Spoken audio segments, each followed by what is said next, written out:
Rentrée scolaire, écolo, ça passe par les fournitures scolaires notamment. Et oui, justement Thomas, j'ai vu que vous n'étiez pas encore bien équipé, donc je me suis permise de vous ramener quelques accessoires. J'ai pas mon cartable neuf. Allumer la télé, se brosser les dents, préparer son repas, il n'y a pas de petites économies pour apprendre à réduire sa consommation énergétique sans perdre en confort, sans renoncer à son bien-être et à gagner en pouvoir d'achat. Alors ces fleurs, voilà, elles se regardent, mais elles se dégustent aussi. Exactement, on va peut-être faire le test en plateau. Donc on a quoi? On a du camélia là qui remplace la rose. Et ben montre-nous comme ça. Écoutez, absolument, mais je vais prendre un pétale. Un petit pétale, voilà. Donc ça, c'est un petit goût de betterave. Donc il s'agit plus concrètement en fait de touche rayon que de lèche-vitrine.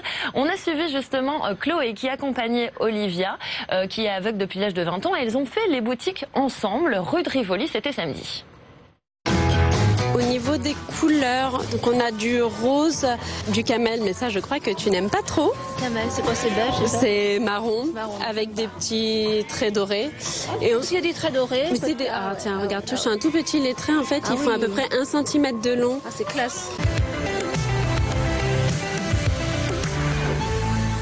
Alors Jacques Chirac, on le sait, là, on s'assoit à sa table, c'était la table de Jacques Chirac, c'était ici qu'il venait, et c'était un épicurien, évidemment, et il aimait la fameuse tête de veau. Voilà, la tête de veau, voilà, elle est là.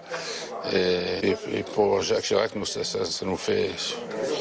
On vous sent très ému. Ah, c'est très ému, parce que je lui dois tout, je lui dois tout.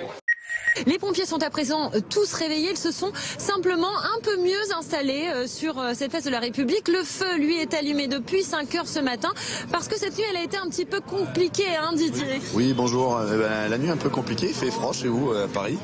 Nous, le syndicat Sud, on a l'habitude d'avoir du soleil, donc les nuits un peu compliquées, les collègues qui ronflent. Ça dérape, on a le cœur qui se soulève, faut être quand même bien accroché. C'est mieux que le grand 8, c'est mieux qu'un manège. 1, 2, 3, on y va. L'indice de pollution de l'air restera moyen ce mardi. Alors nous avons pris un peu de hauteur, comme vous le voyez Tanguy, pour admirer directement depuis le ciel ce magnifique lever de soleil. Et c'est vrai que regardez à l'horizon, on aperçoit une couche jaune-orangée qui est typique du dioxyde d'azote. Au labo, c'est là-bas qu'ils vont analyser. Alors il faut quand même beaucoup de salive, moi j'ai un peu de mal ce matin, c'est pas très glamour. Allez-y. Alors ces grèves, justement, elles ont inspiré un des voyageurs que nous avons rencontré, Martin, qui a trouvé un bon moyen de patienter. Regardez.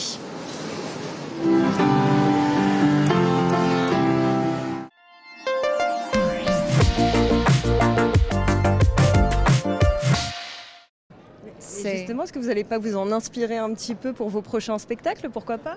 Non mais c'est impossible. C'est impossible que je me retrouve avec des chaînes comme ça, avec les seins nus. C'est impossible.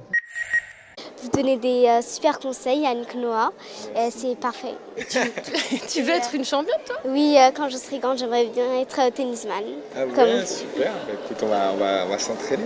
Oui. On va s'entraîner, c'est cool.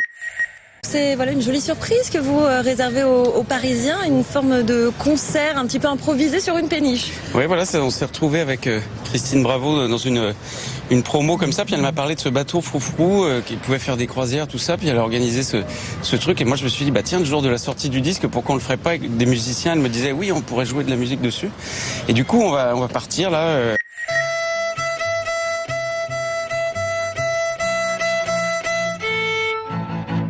Et je vous rassure, ce soir, ce n'est pas moi qui vais monter sur scène. C'est lui pour moi pour lui dans la vie. Il me l'a dit, l'a juré pour la vie.